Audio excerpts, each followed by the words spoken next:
আসসালামু আলাইকুম। প্রতিবেশীরা সুজনের ঘর বন্ধ করে দিল এবং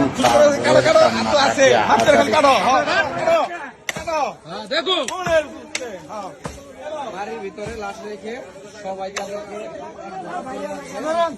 সমাজ থেকে তারা বিচ্ছিন্ন, তাদের এই সমাজে বেঁচে থাকার কোনো অধিকারই নেই। একজন মৃত ব্যক্তির লাশ নিয়ে যে সিনেমিনে খেলতেছে, আসলে এটা একটা ইতিহাসের মধ্যে এরকম ঘটনার কোথাও ঘটছে কিনা আমার জানা নাই। ঘরের বাড়িতে লাশ রেখে বাবা কিভাবে পালিয়ে যায়? বাসায় লাশ লেগে বাবা পালিয়ে গেল। অমানুষিক খারাপ, জানার সাথে খারাপ।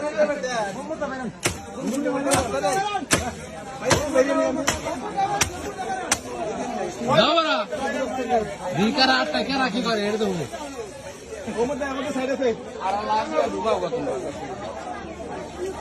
লাশ নিয়ে ঘুমাও। খালি এনে দিলে গিয়ে বই আমরা আটকা সব সত্য মধ্যে আটকে দেবো।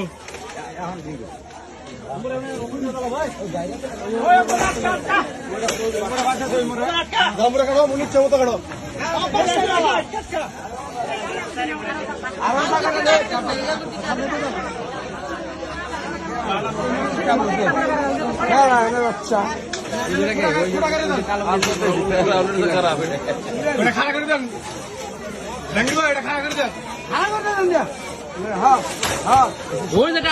আউট হ্যাঁ টাউট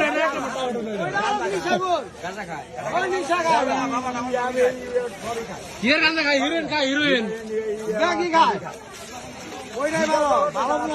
ভক্তের মধ্যে আবার দেয়, নরমের মধ্যে গোবার দেয়, সবই থানায় থেকে আমি নিজে সারাই আনছি।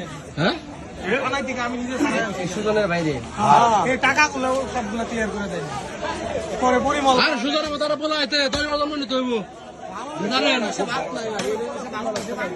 সুজন খুব ভালো লোক আছে বুঝলে।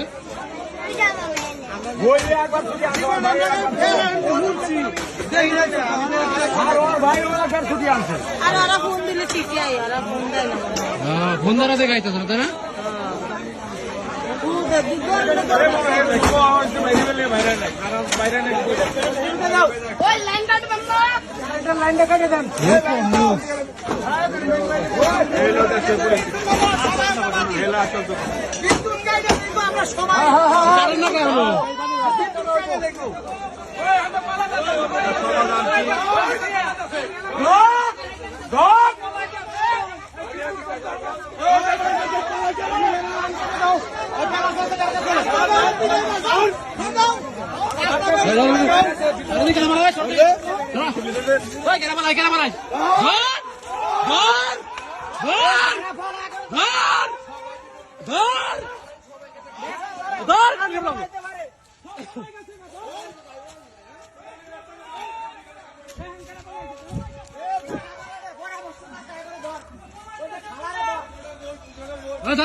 খান কি মাগিরা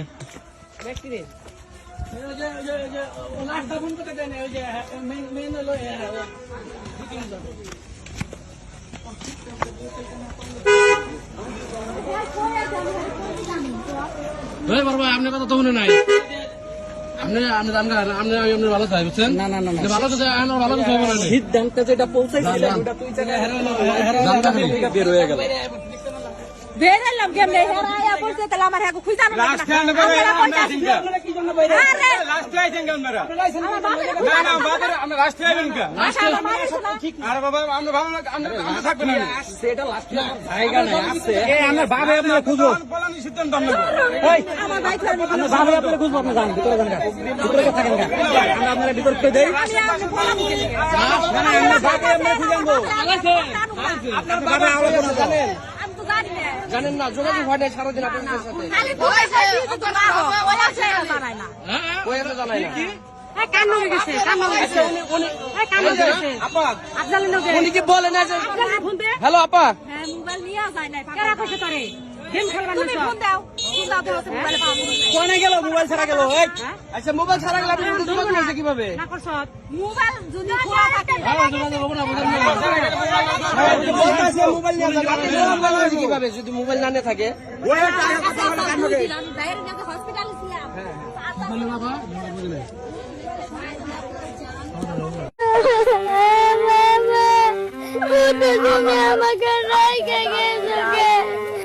আমি শুধু একটাই কথা বলতে চাই মাননীয় প্রধানমন্ত্রী এবং দেশবাসীর সবার কাছে, আমার এই দুটা সন্তানের চিন্তা করেন আপনারা। আমাকে রাইখে গেছে বাবা, আমার খাইতে দেয় নাকি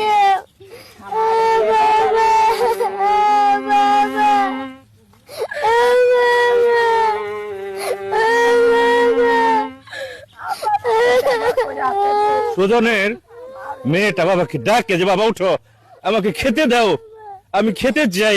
এই বাচ্চা বাবার কবর ধরে কাঁদে, এই দৃশ্য কি দেখা যায়? এই দৃশ্য সহ্য করা যায় ভাই? আমি নিতে পারতেছি না। এই সুজন অসুস্থ হওয়ার পর থেকে আমি সুজনের সাথে সহযোগিতা করার চেষ্টা করছি, কিন্তু পারি নাই। সুজন বেঁচে রাখতে পারে নাই, বা আমরা তাকে বাঁচিয়ে রাখতে পারি না, আল্লাহ তাকে নিয়ে গেছে। আমরা এই সুজনের ছবিটা আমরা দিতে পারি না গতকাল, আমরা এটার মধ্যে সুজনের ছবিটা ভাসিয়ে দিছি, আপনারা দেখবেন এবং দোয়া করবেন আল্লাহ যেন তাকে জান্নাতুল ফেরদাউস দান করে, আমিন। আমরা শেষ পর্যন্ত আপনাদের সাথে নিয়ে এই পরিবার বলতে এই বোন আর তার দুইটা বাচ্চা, এই পরিবারের পাশে থাকতে চাই। এবং উনি দর্জির কাম জানে, ওনাকে যদি একটা ছোট দোকান দিয়ে দেওয়া যায় লস্করতলা বাজারে অথবা আশেপাশে, উনি যদি আপাতত খেতে তো হবে ভাই, সন্তানদের তো না খেয়ে রাখা যাবে না, ভাত তো দিতে হবে পেটে, সন্তানদের তো দুধ দিতে হবে, এই বাচ্চার তো দুধ লাগে, এই মেয়েটার তো লেখাপড়ার বয়স হয়েছে, কথা হলো কিছু তো করতে হবে ওনাকে মানুষ কয়দিন খাওয়াবে ভাই? ওনাকে স্বাবলম্বী করার জন্য আমরা কিছু করতে পারি কিনা সেটা আমি চেষ্টা করব আপনাদের সবাইকে সাথে নিয়ে। আমার নাম্বারটা দিয়ে দিচ্ছি, আপনারা যারা আগ্রহী আছেন একটু যোগাযোগ করবেন। বাবা তুমি একটা ক্লাস তো, এই যে সুজনের ছেলে বয়স 1.5 বছরের মতো হবে, বাবা কি জিনিস বোঝার ক্ষমতা নাই, হয়তো বাবা ডাকটাও সুজন শুনে যেতে পারছে কিনা ছেলের কণ্ঠে, আমি বাবা বলতে পারছে না, বাবা শুনতে শুনে গেছে, কিন্তু হয়তো বাবার কথা ওর কোনোদিন মনে থাকবে না, বাবার চেহারাটা ওর মনে থাকবে না। এই যে মেয়েটা কাঁদে যে বাবা উঠো, ডাক দাও তোমার বাবাকে, ডাক দাও।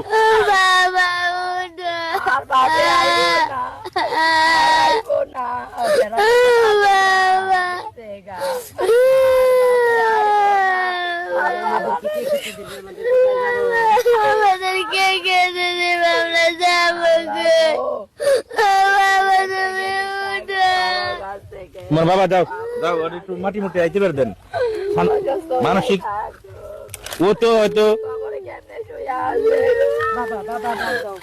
যত খাবার আমি পর্যন্ত দিয়েছি ও খায় না, ওই বাবাকে দেয়, বাবা খাও এই যে বাবা করে, এই যে বাবা ভিতরে।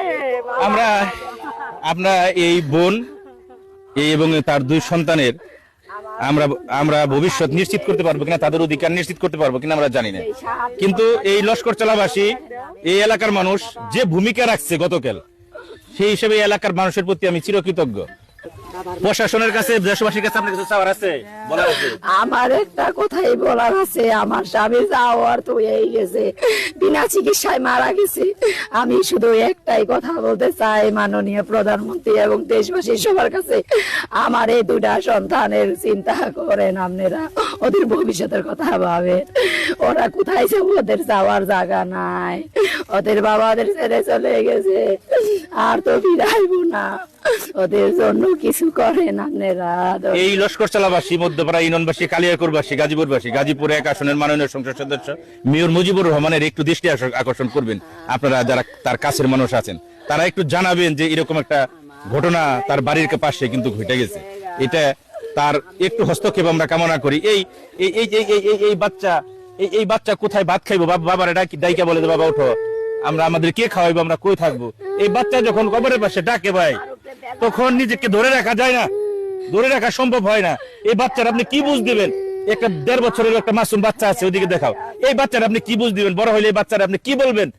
কি বলার আছে? আমাদের দায়িত্ব আছে না? এই দেশবাসী হিসেবে, সমাজের মানুষ হিসেবে, এলাকাবাসী হিসেবে আমাদেরও দায়িত্ব আছে। যারা রাজনৈতিক ব্যক্তিবর্গ আছেন, প্রশাসনের আছেন, সাহায্য করতে আসে, নামে লড়তে যায় এই এতিম শিশুদের জন্য যদি সংগ্রাম করতে যে আমি মামলা খামো, আমি জেলে যাইতে প্রস্তুত আছি, আমার জেলে দিবার করেন। তাদের নামেও মামলা দিছে, তাদেরও হয়রানি করছে, তাদেরও হেস্ত করছে যে তারা আমার পাশে একটু ছিল, চিকিৎসার জন্য বলতো দেখে তা করে হয়রানি করছে। প্রধানমন্ত্রীর কাছে তুমি কি চাও বলো, প্রধানমন্ত্রীকে বলো। আমরা দেশবাসীর কাছে সাহায্য চাই, আমরা যেন বাবার অধিকারটা বুঝে নিতে পারি। ওর দাদা এখন পর্যন্ত কিন্তু বাড়িতে আসে নাই, ছেলের লাশ, সুজনের লাশ ফেলিয়ে এই যে পলাইছে। আমরা যখন একটা সিদ্ধান্ত নিয়েছিলাম এলাকাবাসী সবাই মিলে জুড়ি বুটে যে একটা জমিন এই মেয়েকে কিছু, ছেলেকে কিছু লেখা দেওয়ার জন্য, কিন্তু তোমার দাদার নাম জানো কি? কফিল উদ্দিন। তাকেও আমরা একদিন আপনাদের দেখানোর চেষ্টা করবো। আমরা এই সুজনের ছবিটা আমরা দিতে পারি না গতকাল, আমরা এটার মধ্যে সুজনের ছবিটা ভাসিয়ে দিছি, আপনারা দেখবেন এবং দোয়া করবেন আল্লাহ যেন তাকে জান্নাতুল ফেরদাউস দান করে। আমিন। ভালো থাকবেন। আসসালামু আলাইকুম।